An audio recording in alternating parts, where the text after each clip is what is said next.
Hi, I'm Tim. Welcome to our channel, and thanks for logging on. If you enjoy these videos, do me a favor and subscribe to our YouTube channel right here at Watchbox Reviews.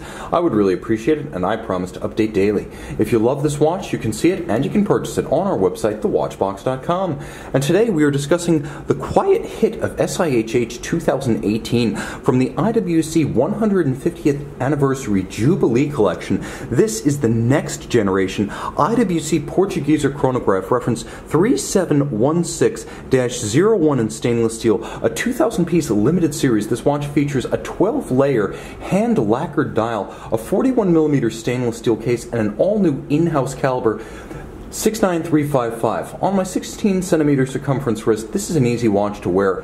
The best-selling Portuguese model of all time was the 1998 to present, still in production, 3714. The best-selling Portuguese of all time. Think about that, considering how important the Portuguese is to IWC. Well, this watch, following the Jubilee, is slowly taking the place of the old 3714, and it's an upgrade in every respect. It's a small upgrade in size from 40.8 to 41mm, though it's still nicely constrained across the wrist at 47.9. You can wear this watch comfortably on a wrist as small as 13.5 centimeters circumference. Not as thick as it looks, and actually thinner than the previous watch. 13.3 millimeters thick. You can see it easily slides underneath the sleeve, although it's a bit sheer because the bezel flares. Make no mistake, this is a pretty thin watch.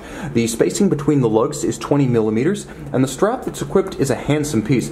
The timepiece was not exorbitantly priced, and yet almost everyone agreed that between this and the tribute to Paul Weber, the reference 5050, we had the two best IWCs of the 150th anniversary. It's an Italian-made Santoni leather strap with the Italian leather house's signature signal orange on the underside. You can't see it when it's on the wrist, but there's a wonderful gradient fade black to brown alligator leather in large scale on the top. Very handsome, monotone stitch, sheer edge showing the layers of construction. You can see that a full clasp is equipped, and it is a wonderful clasp. Satin finished on the inside. It's actually a blasted satin rather than brushed. It's all of high polish externally with the exception of a brushed hood, and you can see those handsome polished bevels and the satin finished flanks. It's a substantial clasp, absolute security against dropping while donning or removing. The case band of this watch has always been spare and elegant. It's thin, it's arced, it's satin finished, and it gives way to lugs that are nicely tapered and minimalist with polished hoods. The underside of the flared bezel is entirely of high polish, and it makes for a nice contrast with the case band.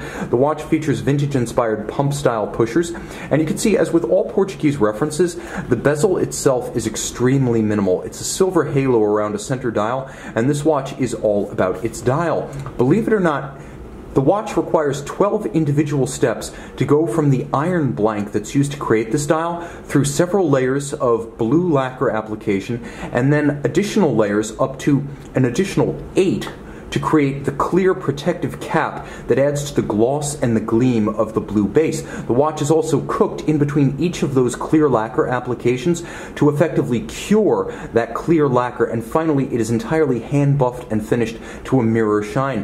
High contrast white on blue base. The blue is bottomless. It's designed to be glossy gleaming, to appear almost wet, to evoke the enamel dials of early IWC watches. You have the classic Portuguese leaf or foy style hands. There's a flange outboard in a matching gloss treatment that visually unifies the bezel with the dial center, and then sunken sub-registers for chronograph minutes and constant seconds. All of this features stop seconds, and in the past it featured an IWC modified Valjoux 7750 providing motive power. No longer. For this edition and all subsequent reference 3716 models, you're going to get an IWC manufacturer caliber 69355, designed by Richemont's Val Fleurier Neuchâtel movement specialist and built in-house by IWC. This is a column wheel.